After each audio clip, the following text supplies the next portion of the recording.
Hello and welcome to today's Australian Water School webinar covering Stormwater Treatment 101. I'm your host, Craig Price, and I'm pleased to be able to introduce you today to some experts in this space who are sure to help us expand our collective knowledge of the subject and highlight some ways in which we can all help address the challenges associated with stormwater treatment. As the title implies, this is an introduction, but we'll give you plenty of additional information and resources to begin this journey for those of you who are new to the subject. Now, looking at today's attendees from all around the world, welcome to all of you, to those joining us later on the recording, and to those joining us live in all time zones. We're pleased to be with you today and hope that you enjoy this experience today. So we've got Brad and Dan. If you want to turn your cameras on today, let's get to know you a little bit. Brad has been with us before on a couple of webinars that covered some really important topics in the past on microplastics and other things. We're pleased to hear from you again. Brad is with Ocean Protect. Brad, if you just let us know a little bit about what you do, where you're coming to us from today, and what your role is with Ocean Protect. Cool, thanks, Craig. And you made the mistake of getting me back, so you got to live with it now. But so I'm Principal Environmental Engineer at Ocean Protect. We basically prevent pollution from flowing into our waterways and oceans. And I'm joined by my esteemed colleague as well today, Mr. Dan Rhodes. Hey everyone, I'm Dan Rhodes, Senior Water Engineer here at Ocean Protect. So a bit of background on myself. Worked at a place called Optimal Stormwater for nearly a decade where we said everything stormwater, but only stormwater. So it's my speciality. I love it. And also from my photo, you can tell I love getting underground. I don't know what it is. I just like getting in there. There's a device and I can get inside and look at how it works and learn about it. I'm in there. All right, great. Well, good to hear from both of you, Dan, on your inaugural attendance here on our webinars, and hopefully not the last. We'll hope to hear lots more from you in upcoming courses and in some additional webinars. Let's have a look at the poll results now from the attendees. Thanks for filling all those out. We generally, on these webinars, commercial and consulting tends to override everybody else. In this case, we've got a lot from government policy and planning. And then also, if we scroll down to the additional topics here, most of the attendees only claim to have a general awareness and somewhat familiarity of that. It's a bit of a mix, but it looks like the audience collectively looks to be fairly new. Any surprises in that, Brad? Is that what you would have expected from our audience today? Yeah, no, it's a good mix. But hopefully at the end of the day, we'll all be experts in stormwater treatment. All right. Yeah, I'm not sure if in other countries, but I know in the US where I did my university, 101 implies your freshman level class. This is an 18-year-old coming fresh to school, learning about the world. Here's what you get in your 101. We will have some opportunities for 102 or 201 or 202, the second, third, fourth year content, and that's coming up quick. And maybe we'll make a quick plug for that. Dan and Brad will both be involved in this upcoming course. Brad, anything you want to say about this upcoming course and the contents that we'll get on it. Yeah, look, today is a crash course in stormwater treatment. Like I've got like half an hour to talk about stuff, but in this the subsequent courses, it's far more detailed, far more in depth. We can go over a lot more stuff in a lot more detail, which is really cool for particularly people in the stormwater industry. All right. And take advantage of that 10% discount. If you scan that QR code, you can apply for that now and get your registration in so that it's at least in your calendar and you know when that's coming up. We'll have a few more details about that toward the end to share with you. But in the meantime, we want to get straight into our content. Got a lot to cover today. Dan and I are going to drop into the background. Dan, as a stormwater expert, is going to try to hit as many of your questions as possible. We keep this interactive. So keep the questions coming. I would want to put the warning out there based on what we've experienced in the past is a lot of people wait, they see the presentation, and at the very end, when there's 5 or 10 minutes to go, all these questions start rolling in and we don't have time to address them. So I would encourage you, as you're seeing these, when your questions come up, put them right into the chat line. Dan is standing by and is anxious to answer those questions on the chat line. And we'll then have a live panel discussion with both Brad and Dan to go over those that are uploaded the most. So keep this interactive, keep our presenters and panelists busy today and engaged. And with that, Brad, I can see your screen just fine. We'll turn it over to you and we'll be back with you shortly.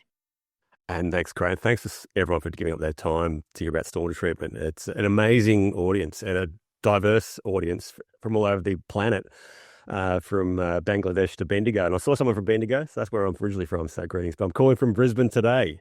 But just dive straight into it. This is what I'm going to talk about. What is stormwater treatment? What is stormwater? Why do we do it? How do we do it? And some of the challenges. And full disclosure, yeah, I do have a conflict of interest in this space. So I work for Ocean Protect. We put in stormwater treatment assets. We design, install, and maintain them. So I might be a little bit biased here by saying Ocean Protect devices are pretty cool. But hopefully some of the examples I show also tell a pretty good story as well. So what is stormwater? What is stormwater treatment? So just to define some terms. So basically stormwater is just excess rainfall, rainwater, falls on hard stand surfaces or other surfaces and just runs off the surface into pits, pipes, waterways, etc. The stormwater treatment is actually us trying to actually remove pollution from the stormwater before it discharges downstream into waterways in the ocean. So fundamentally, in a natural catchment or an undeveloped catchment, we don't actually get that much in the way of stormwater. We'd need a lot of rainfall to generate any runoff. So a runoff or stormwater is fairly infrequent and low volume most of the time. But certainly and obviously in a forested environment, the stormwater quality is actually pretty good. Good levels of dissolved oxygen, low levels of pollution. But obviously, when we urbanize an area, we do change the water balance. Particularly from a stormwater perspective, we increase the frequency and volume of stormwater discharges quite significantly. And a lot of that stormwater is actually polluted as well, carrying a whole bunch of pollutants into our pits and pipes and waterways. So fundamentally, urbanisation, it does a bunch of stuff. So it increases the amount of pollutants in our areas or land. It introduces a bunch of toxins or pollutants that just wouldn't otherwise appear in a natural environment. And also, as I mentioned before, increases the frequency and volume of stormwater flows. So all that combined means we get way more flow of stormwater pollution into our downstream waterways, causing dramas, which I'll get to. How does stormwater become polluted? It's basically a process of build-up and wash-off. Build-up via accumulation of pollution like atmospheric deposition, people littering, dogs crapping, all that sort of stuff. And then we just get that pollution washing off, whether through direct rainfall or just runoff, moving the pollutants from the land environment into our waterways. We generally see, at least on the small scale, a polluter graph like this. Generally, the first a few moments of a storm event carry a lot of the pollution, so high concentrations, and then we see the stormwater flows dilute in terms of pollutant concentrations. But a couple of things on this, and we often refer to that peak of pollution as the first flush. But a key thing around stormwater is that first flush, the impacts of that are really diluted with increasing catchment size. You really only see a first flush of pollution in a very small catchment. Big catchments, less obvious. But the other thing is to keep in mind, as much as engineers and scientists like to use rules of thumbs or event mean concentrations or that sort of stuff, or average concentrations, stormwater pollution is highly variable. And sometimes some sites are just way more polluted than others. But fundamentally, we're trying to get our urban environments to function like a natural environment. So how do we do this? It's a concept what we call water-sensitive urban design. There's a bunch of aspects to water-sensitive urban design, and the key one I'm going to talk about today is stormwater treatment. So why is this important? Well, fundamentally, stormwater pollution is, you can see it here, the number one source of pollution in our waterways and oceans, the number one cause of ecological degradation in our urban waterways. It's a major concern of the community, and it's a problem that we can actually manage quite effectively. But it's also a potentially growing problem as well. So fundamentally in Australia, and this is a graph of population growth in Australia, and I recognise we've got an international audience, but yeah, in our beautiful country of Australia, population keeps growing.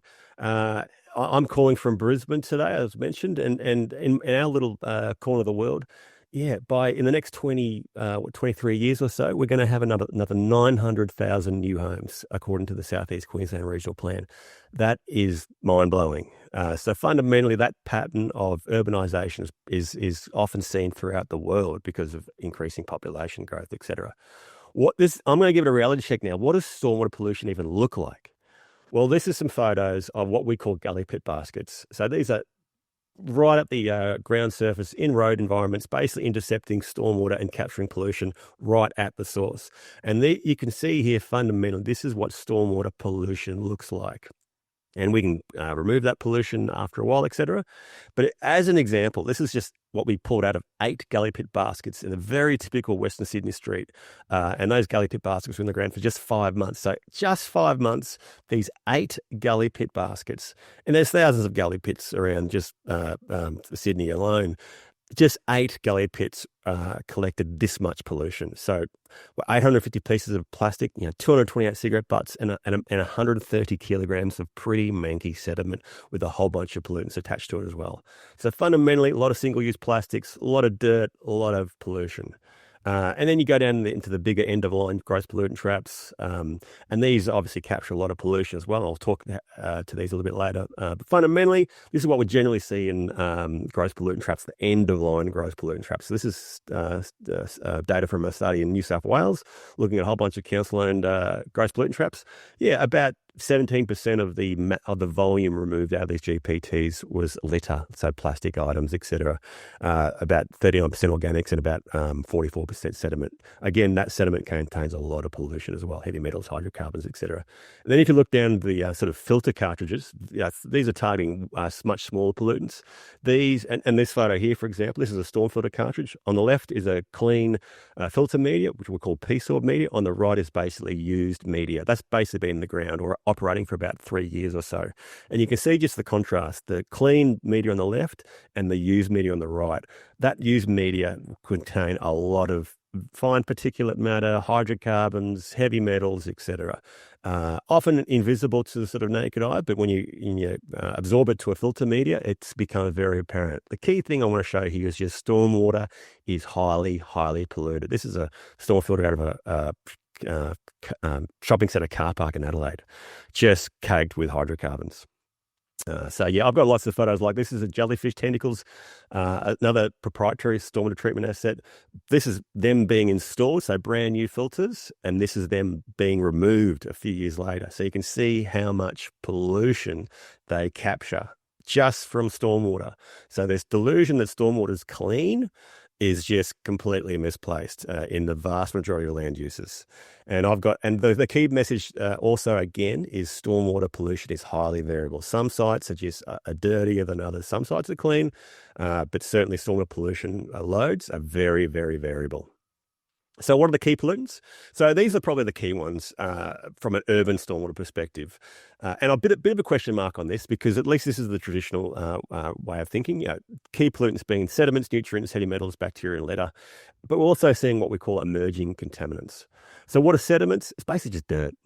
Comes from often erosion, land degradation, etc.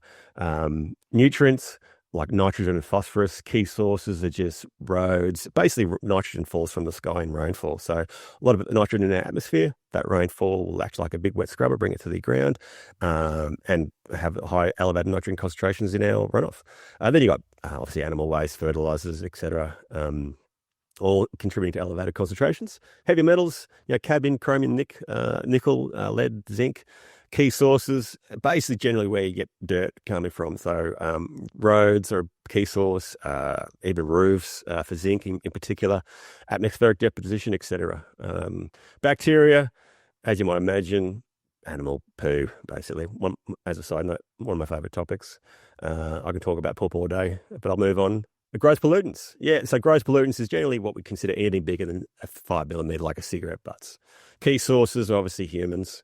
The photo on the right is just what me and a bunch of volunteers picked up from the Gold Coast in about an hour. So 15,000 cigarette butts, about 10 volunteers. So yeah, fundamentally, there's a lot of gross pollutants in our urban environments. Now, music is a software that in Australia we use, and that models the generation, transport, and treatment of stormwater. So that focuses on what we call the key urban stormwater pollutants in TSS, nitrogen, phosphorus, and gross pollutants. Impacts. So the impacts are pretty significant fundamentally. So the impacts from sediment, increased turbidity, which is a measure of light penetration through the water. So that causes all sorts of dramas, reduced aquatic biodiversity, reduced aesthetics. The sediment will smother aquatic habitat, obviously it will block drains, and obviously a lot of contaminants are attached to the sediment as well. Heavy metals, hydrocarbons, nutrients, etc. Nutrients, a key reason why nutrients are an issue is because they contribute to eutrophication, which is algal growth, and algal can have all sorts of issues, particularly when they die. So when algae dies, the bacteria within the water will consume the algae and then subsequently consume oxygen. So you generally see a bit of a crash in oxygen levels. And we're seeing that certainly in South Australia just recently. Obviously, massive algal issues there. And often algae can be toxic as well. But we see algal growth or eutrophication in a lot of urban waterways. And there's certainly strong links between algal growth and motor neuron diseases as well, which is a growing area of concern as well. And yeah, these are just photos from various lakes that I've seen. That's on the Gold Coast. And then you obviously got other water quality impacts. So from heavy metals, obviously just toxic impacts, bacteria and litter. Obviously litter, everyone's familiar with the damage that plastics can cause to our wildlife, whether it be obvious, like a turtle with a Theropus nose, or insidious, like plasticosis, which is a term just recently coined by the crew in the Drift Lab out of the University of Tasmania. And then you've got emerging contaminants. So when I say emerging, they're not actually new. They've been around for a long time, but I think the stormwater professionals of the world are just trying to get their head around how bad they are. But long story short, they're really bad.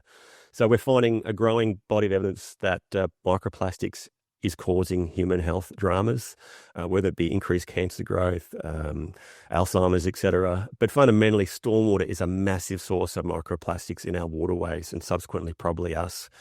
And a key source of, or the number one source of microplastics in our oceans, number one source of primary microplastics in our oceans is vehicle tire wear and tear. So the average car has obviously four wheels, and the average wheel will lose like a kilo of weight over its lifetime. So you imagine every car tire in the world losing a kilo of weight and that flowing to somewhere, that's an issue. And those car tire rubber or the crumb is often highly, highly toxic to marine life. And there's been a bunch of studies around that by University of Washington and in Australia as well.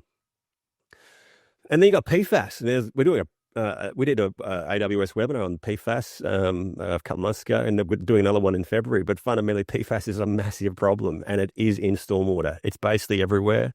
It's bioaccumulative. It's linked with cancer growth, and it's used in a bunch of products, and it's a massive problem.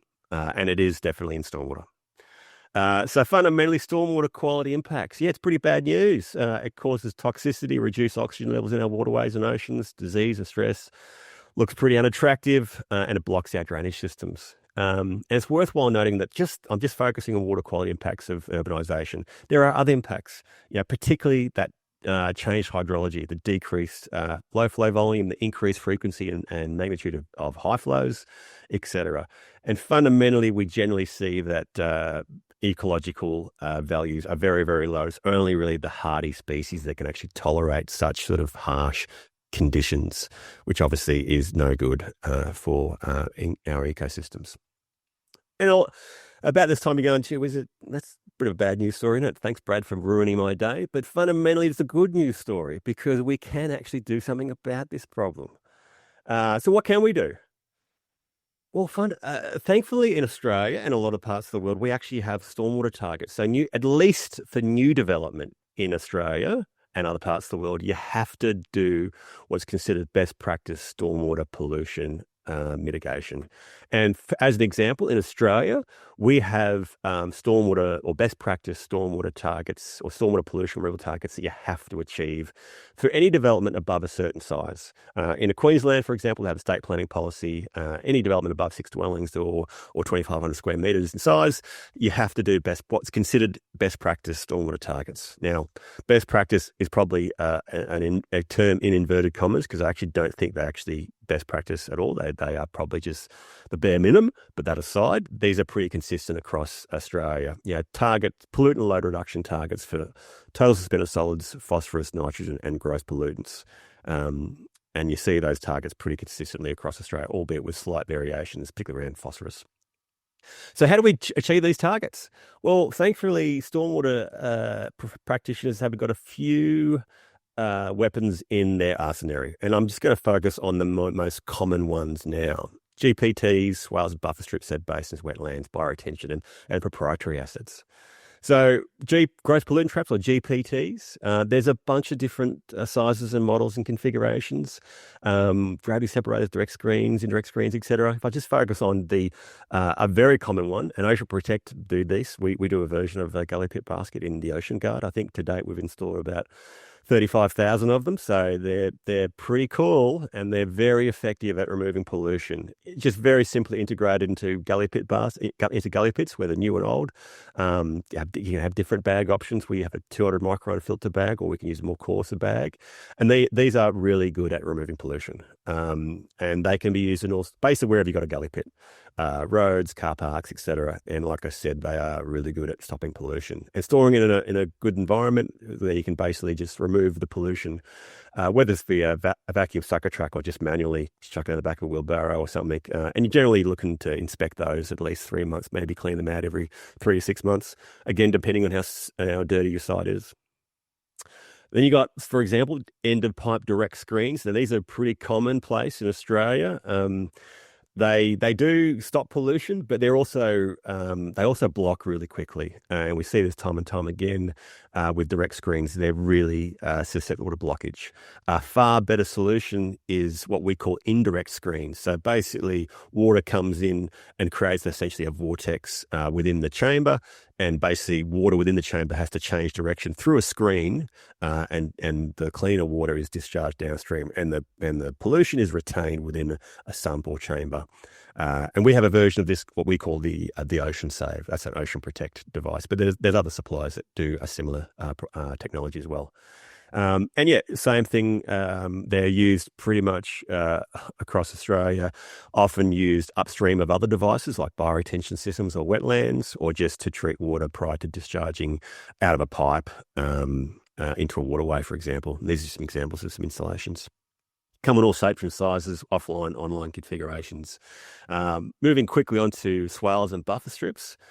So these are really good at basically just slowing down water, infiltrating water, promoting evapotranspiration, but also they capture a lot of coarse sediment as well, and probably remove a little bit of nutrients along the way through as well. So these are all examples of what that looks like in the real world, various locations around Australia.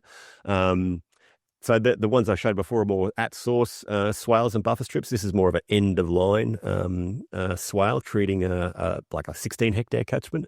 Probably never been maintained by council, but probably works really well. Then you got sed basins. So sed basins are often used as they're a pre-treatment device as well, often used upstream of a wetland or part of a wetland system, or upstream of a bioretention system, for example. This is an example of a sed basin in Coorparoo in Brisbane, circled with the red circle there, but that's actually immediately upstream of a wetland macrophyte zone. So it's got a trash rack upstream of the sed basin. That's actually the sediment basin there. You can physically drive a excavator into the sed basin, and these do need to be cleaned out every, say, 5 years or so, and have that sediment removed. This is other examples of sed basins. But yeah, like I said, it's worthwhile noting that this pollution doesn't just disappear. It needs to be manually removed, either through an excavator or some sort of desludging mechanism. So that can be very difficult to do, and can cause some dramas as well. So you obviously want to make sure your sed basin is suitably sized. You don't have to do that too often. Wetlands often incorporate. This is like a typical plan and layout or section drawing of an urban stormwater wetland. Generally has a sed basin or an inlet zone upstream, followed by a densely vegetated macrophyte zone downstream. So there's some examples. That's a sed basin as part of a wetland in Morayfield, and that's the macrophyte zone downstream. These are some other examples of wetlands around the joint, Pyramid Waters, Southport, North Lakes. So you can see here, very densely vegetated a system, shallow water, and probably really good at removing pollution. And then you got bioretention systems, or rain gardens. So these work by basic water coming in, ponding a little bit maybe, and just draining through the filter media. Treated water is collected in under drains at the bottom and discharged downstream typically. And this is an example of one getting built. This is I think the second oldest one in Australia, getting built in 2001. So you can see the slotted pipes getting built. They get surrounded by a gravel layer. Then the filter media comes on, and then the plants come on. This is in 2001. And then over time, that system's just grown and grown and grown and grown. And this is more or less what it looks like today. So probably still functioning really well. 22 years later. So again, really really effective at removing pollution, integrates into the landscape. And there's lots of these. These are a really common device in Australia in particular. There's good examples. There are bad examples, and I'll show you some in a sec. But yeah, these are actually really good at removing pollution and slowing down flows and promoting evapotranspiration and cooling, etc. And a nice little landscape feature as well, whether it be end of pipe or at source like this one. This is a at source bioretention in Melbourne. Canberra, a Sunshine Coast, very, very commonplace throughout Australia. We do Ocean Protect do a version of bioretention systems. It's a high flow bioretention, so they're a lot smaller. So because we use a different filter media, it drains quicker. These systems are 3 to 6 times smaller than conventional bioretention, but visually they look identical and they basically work exactly the same way. So these are some examples of what we call high flow bioretention or Filterra bioretention systems, and we've put in over 200 of these across Australia already. And we've got lots of them, lots of photos. And then we've got, so that technology, as a side note, isn't new. That's from it's a technology that's come from the US, courtesy of our partners, Contech, in the US, and this is an example of one in Washington, in the US. A leaf-shaped bioretention system. That's pretty cool. And then you've got proprietary squids. So these are generally made by some sort of manufacturer or company. This is a really common one that Ocean Protect manufactures, the Stormwater. So how it works is an underground system. Stormwater will come in via a pipe. The water will basically be, pond in the chamber itself. The float within the cartridge will be activated, i.e. rise up, and the water will drain through the filter media. Treated water will be discharged out of the under drainage, and then there's actually a scrubbing mechanism to agitate the surface of the cartridge media to maintain its longevity. Super popular product. It's been used. We've got about 40,000 of these across Australia. All shapes and sizes. Can be just 1 or 2 cartridges, or upwards of 1,000 cartridges, and we can use different filter media types as well, whether we're targeting nutrients or PFAS or anything like that. Maintenance is typically really simple. Just suck out the filter media and we replace it with a new cartridge, and actually everything is actually reused. All the components except for the filter media are actually reused for the next system. Brad, hey, I wanted to jump in real quick and just remind everybody because there's so many questions that Dan's been answering in the background. If we can get everybody to have a look at those questions and try to upvote while Brad's going through the rest of the presentation. Step through some of those on the chat line. Those watching the YouTube recording won't see these. So if you're watching this recording later on, you will post in the description some of the comments and questions. But we've got a ton of them. Dan's been awfully busy answering all of these, typing, probably have sore fingers typing so many of these responses in. But what we'd ask you to do in the meantime, go through those and upvote the ones that you want to see us address live, so that we know which ones are the most relevant for the audience today. This fascinating stuff, and I just wanted to remind everybody to have a look at the questions, keep them coming, and upvote the ones that you see that you want to hear addressed live. Back over to you. Yeah, thanks, Craig. And admittedly, I'm challenging through this content because I know there's a lot of questions and I do want to get to them. So apologies if I'm just throwing a whole bunch of facts and figures and whatever at you. So, but yeah, this is just another proprietary device. It's the jellyfish. Water's basically forced down into the chamber, and it basically bubbles up through the membrane cartridges, and obviously pollution is removed in the process. So again, we've got a few thousand of these in the big bad world in Australia as well. So that's I guess some examples of some assets, but it's not all sunshine and rainbows and unicorns. There are some key challenges of actually doing stormwater treatment, and I want to touch on these now. And these are probably, I guess, a summary of the key challenges that I see day in, day out. And I've been doing this for, I think about 20 years now, can you believe? But yeah, look, these are some. I'll go over these basically now. So first up, integration. There's a bunch of factors to consider when it comes to actually integrating stormwater treatment assets into urban environments. Maintenance access is a key one. Safety, just making sure the system is compatible with the surrounding area, and also just aesthetics or amenity.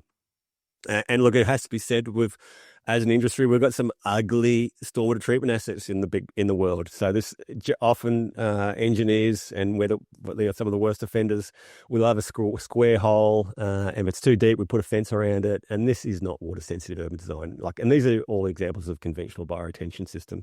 I'm sure people have got their own photo catalog, and I've certainly got a few, and it generally is unsafe. It's not what anyone wants, and certainly does it. It might do a water quality job, but it does look pretty ugly, and it might be very difficult to access or maintain as well.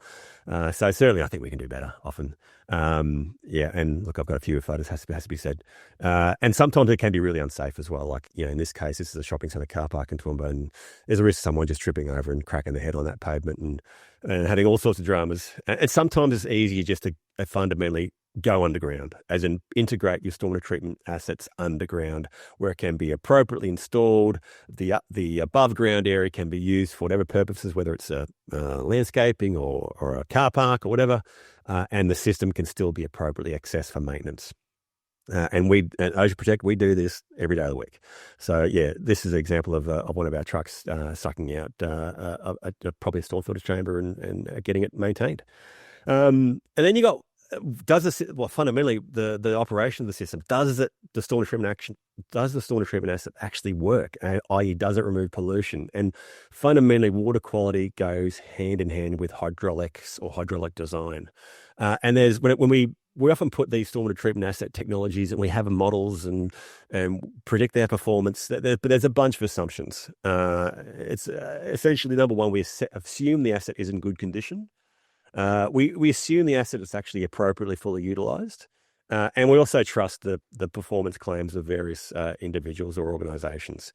And that is a long road to hope, that's for sure. But fundamentally, there's some key problems with these assumptions.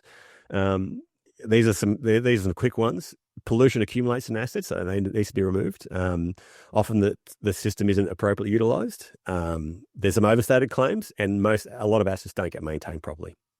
So, give you an example. This is a typical this is a bioretention system in an urban street in Melbourne, fully urbanized, but fundamentally a lot of just gunk flowing into this bioretention system.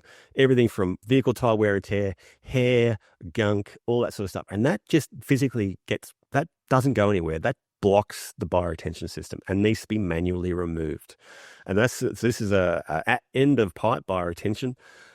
Bigger scale, same story. The extended detention area or the storage area or volume of the asset is basically full, and this system needs to be cleaned out. And then you got assets like this, fundamentally flow just can't get across the whole area. So you got an inlet at one end and a big system, and water just can't get across the whole area as well as you might model it in, say, a software package.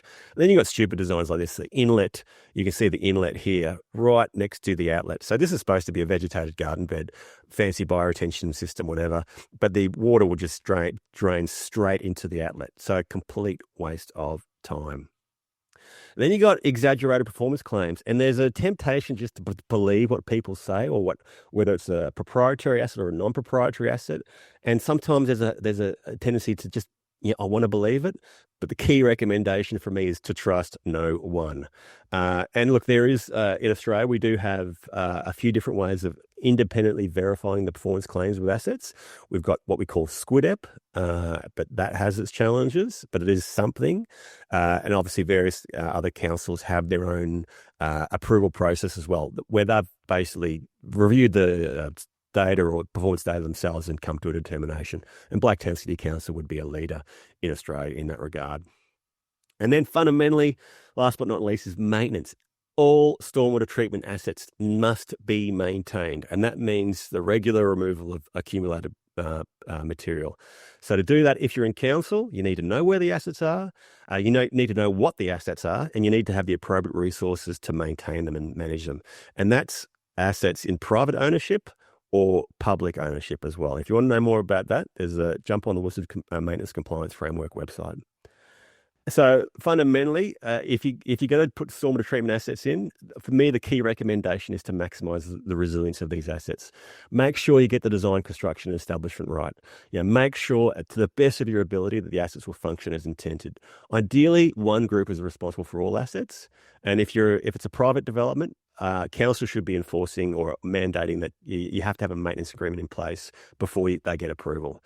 And then when it comes to the operation, basically should be checking these assets are operating as intended, making sure they're getting condition assessments, auditing, and being appropriately maintained. And whilst they might be big problems, they're actually opportunities to really improve things and really significantly help better protect our waterways and oceans. So fundamentally, summary.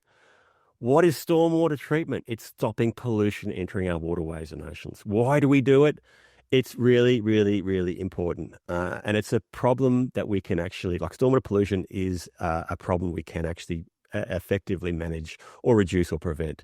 How do we do it? It's a whole bunch of things you can do in terms of practical, cost-effective asset types. And whilst it is a challenge, it's also a massive opportunity to do better and help protect our marine life and fundamentally us. That's been a crash course. Hopefully I've kept on time. If you want to learn more, there's actually a 3 by 2 hour sessions that Craig can talk to, and there's a discount code as well. So if you're keen to jump on and learn more, dive into some detail, please jump on that, and we'll get stuck into it. All right. Well, yeah, if you went to university and had a 101 course, you'd probably have, 40 hours of 101. And I think we've compressed about 40 hours worth of introductory material into this, just a very engaging content that Brad's been able to share with us today. Absolutely fascinating, hugely critical set of challenges that we're all going to increasingly face. I mean, how many have really thought about your tires? And, how often does that really figure into the mix? You see all these videos of people with, cleaning up plastic bottles out of the ocean. And, you see all the things that the marine life gets, choked by in the oceans, but it's so invisible. What we shred off the tires every day, you don't really see it, but the volume is just staggering to think about how much and how does this problem get addressed? We're not going to stop driving, and can we make rubber better? Can we make the material better? Can we collect more of it before it gets out to the ocean? Very, very great. It's awesome to see some of the efforts that you've got here, that you're undertaking with Ocean Protect to try to alleviate those problems. So again, the slide in the background that you see here, sign up for this course. We'd love to have you come along and get the 102, 201, 301, 401, up into the graduate level course material, and try some of this yourself. We do want this to be practical. So rather than you watching other people do it, we want you to try some of these things yourself. Try to figure out how effective some of these solutions are going to be. And, for planners, what solutions are going to work? Where are you going to get the most bang for your buck? That's what a lot of planning is about. Now, in the background, Daniel, if you can give your... What a legend. Yeah, I can see he's on a bit of 25 questions. How have you done that, Daniel? I don't know. Hey, my hands are on fire. Like, I did a great presentation, Brad, but I was just buried in the keyboard trying to type. I'm taking all the glory, and you're doing all the work. Exactly, that's it. Brad takes the glory, I do all the work. That's how by the labour here at Ocean Protect. So my favourite one is from Rosa Earl.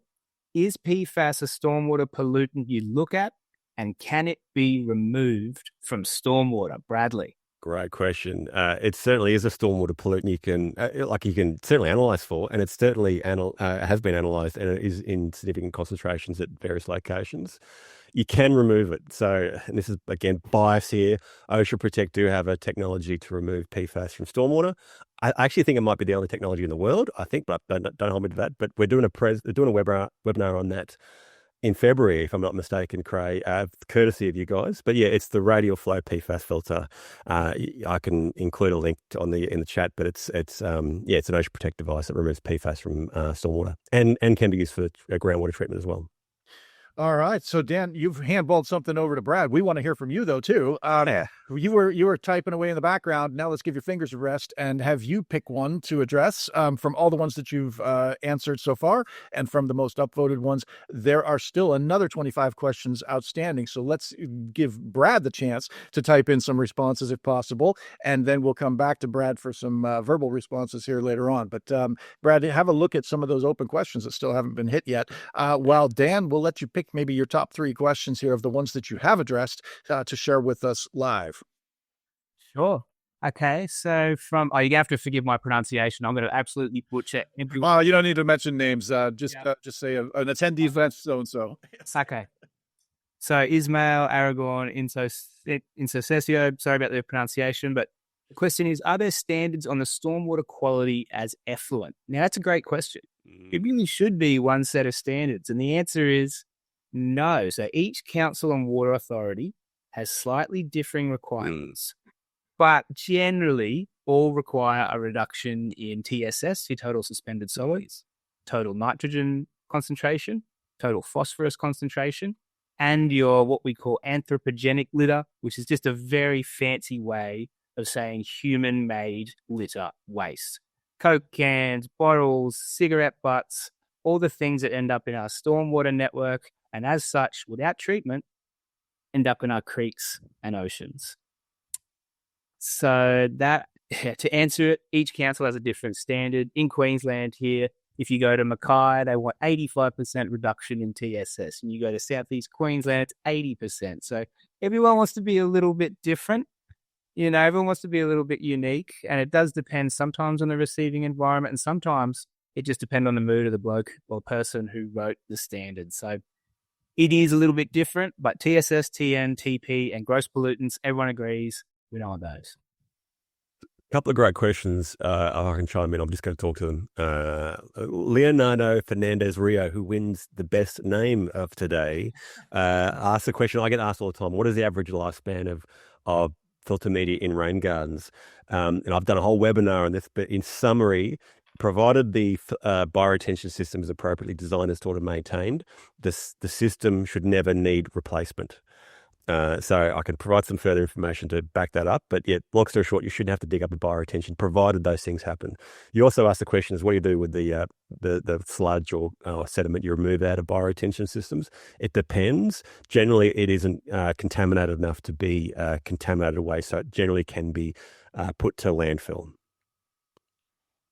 Perfect. One of the big questions upvoted is on the species. What type of vegetation? What works best? Does this vary around the globe? What's native? What's not? That's probably one of the most upvoted questions that we've got from many attendees here. What species would you recommend? Yeah, look, a great question. So this has actually been studied a fair bit by a facility for water biofiltration, and that definitely is an actual organisation, would you believe? But yeah, they looked at a bunch of species, and they've got a recommended palette of species, and that the species palette is actually pretty consistent in more recent guidelines from the CRC for water sensitive cities and water by design and plants that we use. But yeah, fundamentally, there is a pretty wide range of plant species that are identified as being really good for removing nutrients and other pollutants out of stormwater in bioretention systems. So I can put a link to this in the chat, but it's if you just Google CRC for water sensitive cities, they've got a recommended species list for biofiltration systems. Thanks. Any organizations that you recommend that the attendees get involved with? I see a couple of links and references to people publishing various documents. Any that you would want to plug that you get a lot of knowledge from that you would recommend others? Click on these links, download these papers, go to these conferences. Where should you get your information?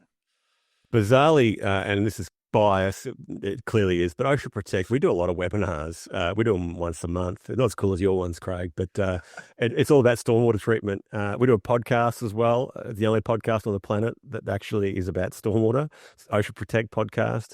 There's also capacity building organisations like Water by Design, Clearwater, etc. Blacktown City Council, I mentioned before, are a great resource for guidance, standard drawings, etc. So that's enough to keep everyone going for a little while. Yeah, and I'd add in there also, if you're based in Australia and you work in the stormwater industry, I think it's worth checking out, potentially joining your state-based association. So up here in the great state of Queensland, the best state in the country, we have Stormwater Queensland. And I lived in Sydney for about 14 years, and I was part of Stormwater New South Wales. So wherever you are in Australia, if you love it as much as us or you want to learn more, just reach out, contact your state-based. They're non-for-profit organizations, and it's everything here and more. Thanks. And if any attendees, we're only going to be familiar with certain ones that have jurisdiction over the places where we work. If you in your part of the world want to put in the chat line, this wouldn't be on the Q&A line, but in the chat line, if you have some resource, some organization that you benefit from, feel free to just share that in the chat, and others from your area may benefit from you passing that knowledge along. Dan, any others that you see here that you've already addressed in writing? Like I said, the people watching this on the recording won't be able to just click on your answers and your responses. So I see, some of these ones that you've already addressed as well. Any others that you wanted to plug before we go to the open questions? So Helen Malone, are there any treatment devices that are telemetered, i.e. so when it's full, the owner can be notified? Now, I said, Helen, great question. Every single stormwater conference I've been to for the last 15 years has about 3 or 4 topics on this. There's always people presenting on it, and this is the thing, because obviously everyone knows this is the way of the future. Why do we have to send someone out there with a survey staff, stick it in a hole and say, oh, it's about 50% full, it's 75% full?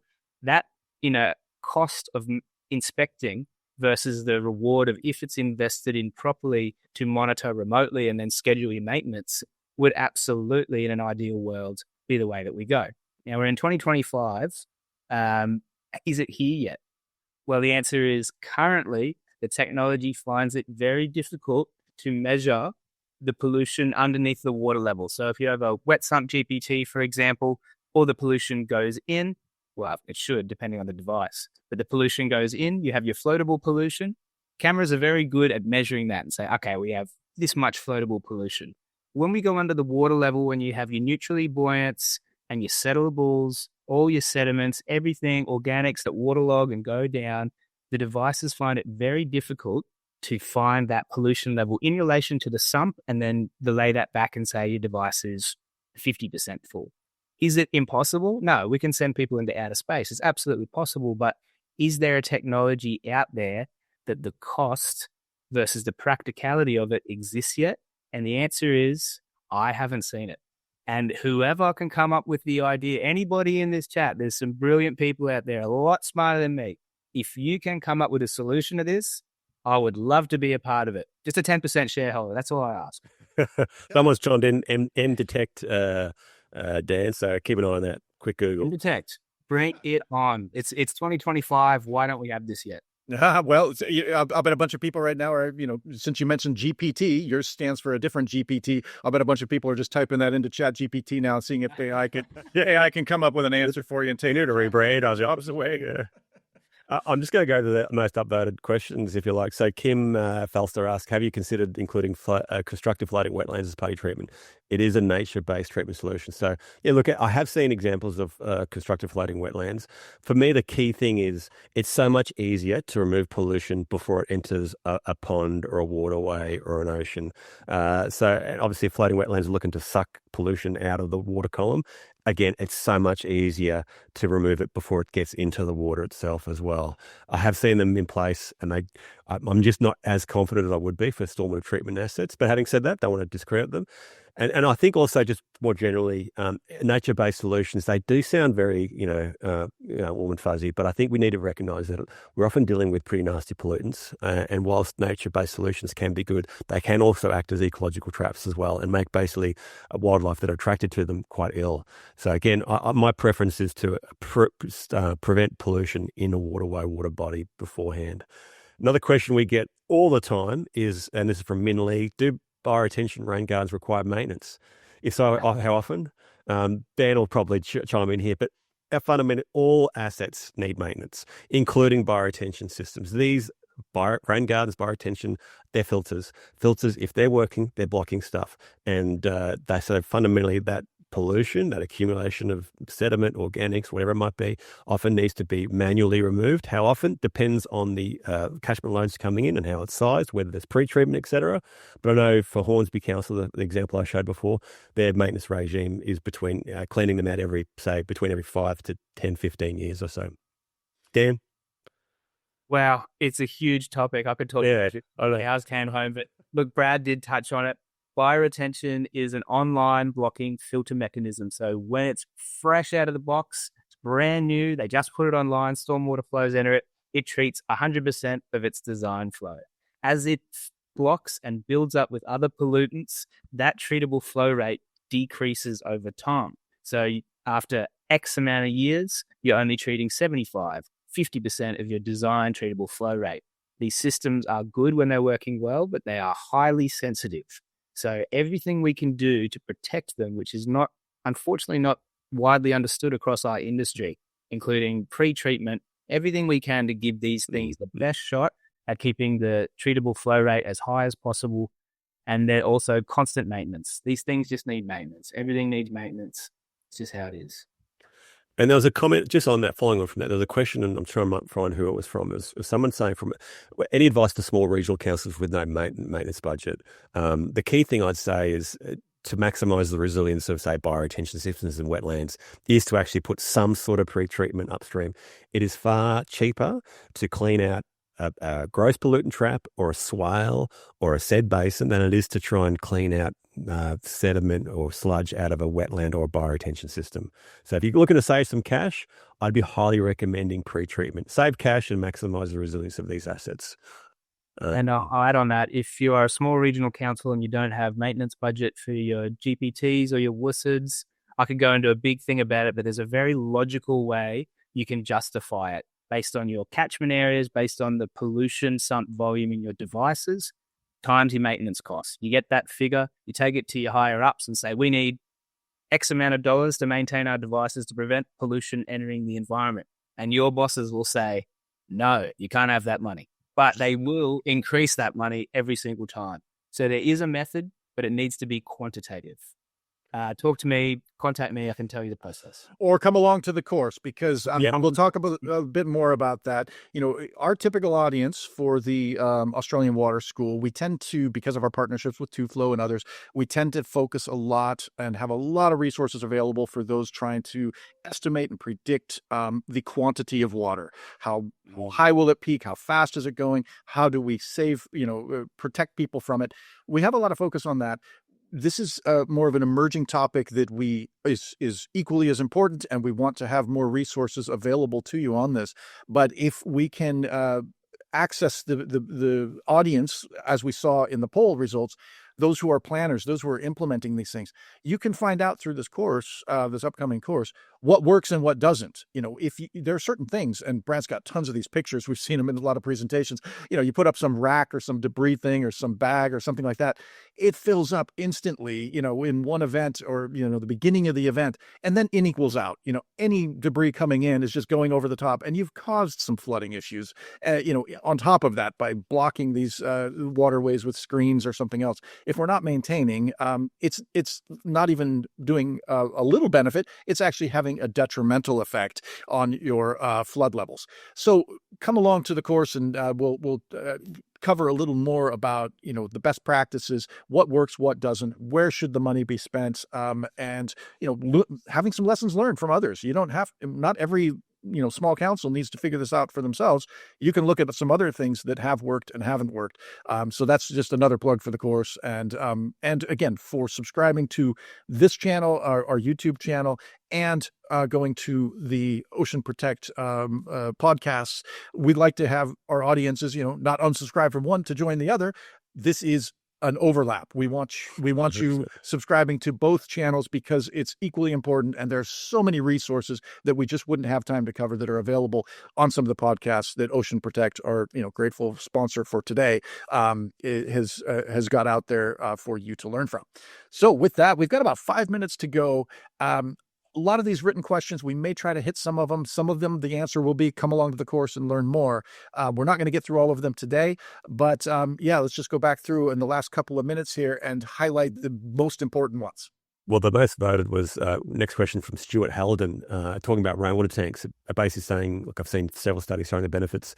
Yeah, I would have loved to include rainwater tanks as one of the most common assets, and it's a no-brainer. Like capturing roof runoff is a lot cleaner. It can be used literally on the same site. It's really good at removing nitrogen, really good at removing the frequency and volume of flows coming from roof areas, etc. It's a no-brainer. It should be mandatory everywhere. And it used to be in Queensland. It used to be a Queensland Development Code, MP 4.3. We used to mandate it for any new development, and that was scrapped. Some parts of Australia might still mandate it, but I'd love to see that legislation come back. It's a no-brainer. We should have rainwater tanks on our roofs. Simple as that. So thanks for the question, Stuart. Dan, anything else that you wanted to add? Oh, look, there's a couple of people that have asked, how are these contaminated cartridges disposed of? So I can only really speak to our process, but we recycle and reuse everything that we can. So from the hoods to every plastic component, everything that isn't the contaminated filter media, we reuse and replace. We wash it down in our factories and we repackage it up and we send them right back to site. So our aim is to recycle and reuse everything that we can.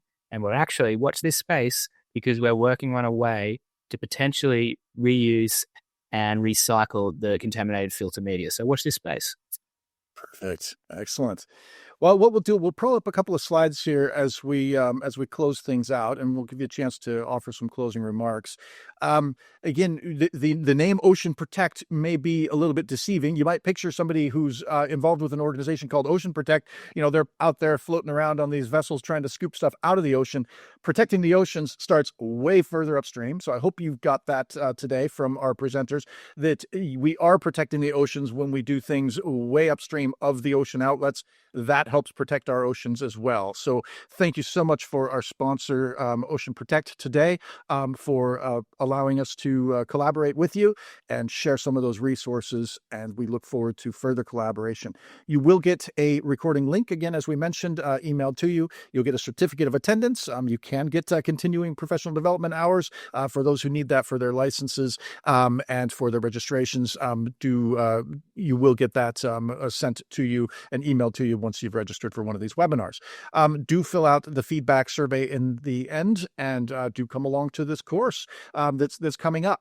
So with that, we're just about on the hour mark. Let's give you all both a chance to offer some closing remarks and bring it home for us. And if you want to see more of this content from these presenters and other experts out there, come along to our course, which is coming up nice and soon, just a couple of weeks away.